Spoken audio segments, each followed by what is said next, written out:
Hello students, good morning. आज की class में हम पढ़ेंगे क्लास 9th की हिंदी की कविता चंद्रग्रहणा से लौटती बेर, जिसके लेखक हैं केदारनाथ अग्रवाल। तो पहले हम जानते हैं केदारनाथ अग्रवाल जी के बारे में। केदारनाथ अग्रवाल का जन्म उत्तर प्रदेश के बांदा जिले के कमासिन गांव में सन 1911 में हुआ।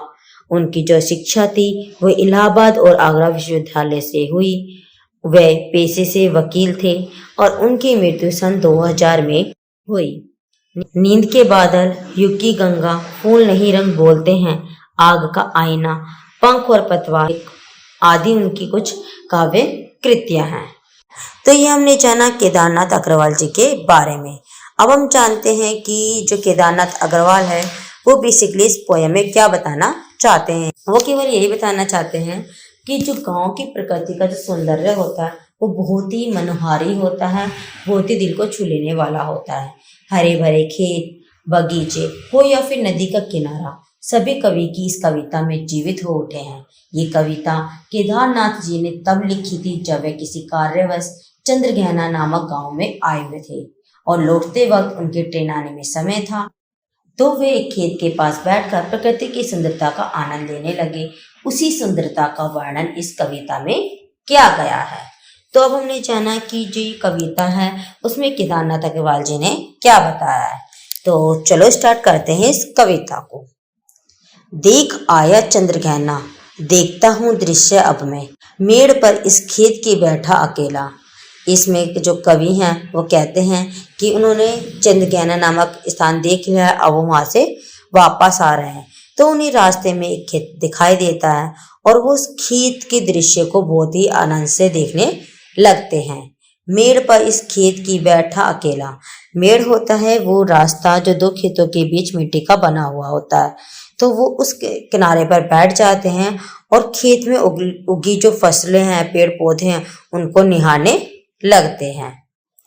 एक बीते के बराबर ये हरा ठिगना चना, बांधे मुरेठा शीश पर, छोटे गुलाबी फूल का सज कर खड़ा है। इसमें कवि ने चने के पौधे का मानवीकरण किया है। यहाँ मानवीकरण अलंकार है कि उन्होंने यहाँ हरे चने को एक नायक के रूप में दर्शाया है कि एक बित्ते, बित्ते मतलब होता है एक छोटा सा, ज्यादा ज्यादा 1 फुट के लंबाई वाला जो हरे चने का जो पौधा है वो खड़ा हुआ है। उस पर जो छोटे यानी कि उसी पौधे पर, चने के पौधे पर गुलाबी रंग के जो फूल उग आए हैं और ऐसे लग रहे हैं मानो कि कोई दूल्हा अपने सिर पर मुरेठी, मुरेठी मतलब होता है, मुरेठा मतलब होता है बेटा पगड़ी, कि ऐसा लग रहा है कि किसी की जो ये चने रूपी जो पौधा है इसने अपने सिर पर गुलाबी रंग के फूल रूपी पगड़ी पहन रखी है और वो सजकर खेतों के बीच खड़ा हुआ है। पास ही मिलकर उगी है बीच में अलसी हटेली। अब क्या है, पास में क्या है, अलसी का जो पौधा है, अलसी का जो पौधा है वो खेतों के यानी कि चने के खेतों के बीच उगाए हैं। यहाँ उन्होंने अलसी का भी मानवीकरण किया है। उन्होंने यहाँ अलसी को एक नायिका के रूप में दर्शाया है जो बहुत ही जिद्दी है, हटीली है। हटीली मतलब है एकदम जिद्दी व्यक्ति। देह की पतली, कमर की लचीली। अब क्या होता है, जो ये अलसी का जो पौधा होता है वो बहुत ही कमजोर होता है, जो थोड़ी सी हवा के चलने से ही नीचे झुक जाता है और वापस खड़ा हो जाता है। इसलिए कवि ने अलसी के पौधे को देह की पतली और कमर की लचीली कहा है। अब क्या होता है, इस अलसी के पौधे पर भी यानी कि इस अलसी के पौधे पर भी नीले रंग के फूल खिल जाते हैं और नीले रंग के जो फूल हैं वो खिल जाते हैं। तो ऐसा लगता है कि अलसी रूपी नायिका कह रही हो कि जो इस फूल को छुएगा मैं उसे अपना हृदय दे दूंगी। और ये सब किसको बोल रही है, यानी कि ऐसा लग रहा है जो खेत है, खेत में चने के पौधे उगे हुए हैं, उनके बीच में जो अलसी के पौधे उगाए हैं। तो ऐसा लग रहा है कि जैसे ये जो अलसी का पौधा है वो इन सभी चने के पौधों से कह रहा है कि जो भी इस नीले रंग के फूल को छुएगा उसे मैं अपना हृदय दे दूंगी। और सरसों की ना पूछो, हो गई सबसे सयानी। अब जब चने और अलसी के पौधे अपने अपने सौंदर्य का प्रदर्शन कर रहे हैं तो वहीं इन सब के बीच में जो सरसों की जो बात है वो बहुत ही निराली है। अब क्या है, जो सरसों के जो पौधे हैं वो पूरी तरह बढ़ चुके हैं, उन पर भी फूल, पीले रंग के फूल खिल चुके हैं और जब ये पीले फूल सूरज की रोशनी में चमकते हैं तो ऐसा लगता है कि किसी दुल्हन के हाथ हो, यानी कि किसी दुल्हन के हाथों की तरह वो चमक लगती है। जैसे दुल्हन के हाथ होते हैं ना, उसमें वो गहने वहने पहन लेती है, तो ऐसे लग रहे हैं वो एकदम पीले पीले एकदम चमक मार रहे हैं। ब्याह मंडप में पधारी फाग गाता मास, फागुन आ गया है आज जैसे। सरसों की फसल पक चुकी है, इसलिए कवि कहते हैं कि जो कन्या है वो शादी लायक हो चुकी है और अपने पीले हाथ करके इस खेत रूपी ब्याह मंडप में पधारी है।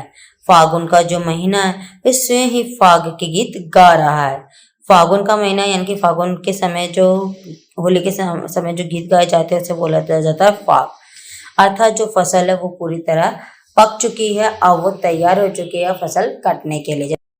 देखता हूँ स्वयंवर हो रहा है, प्रकृति का अनुराग अंचल हिल रहा है। इस विजन में दूर व्यापारिक नगर से प्रेम की पीरे भूमि उपजाऊ अधिक है।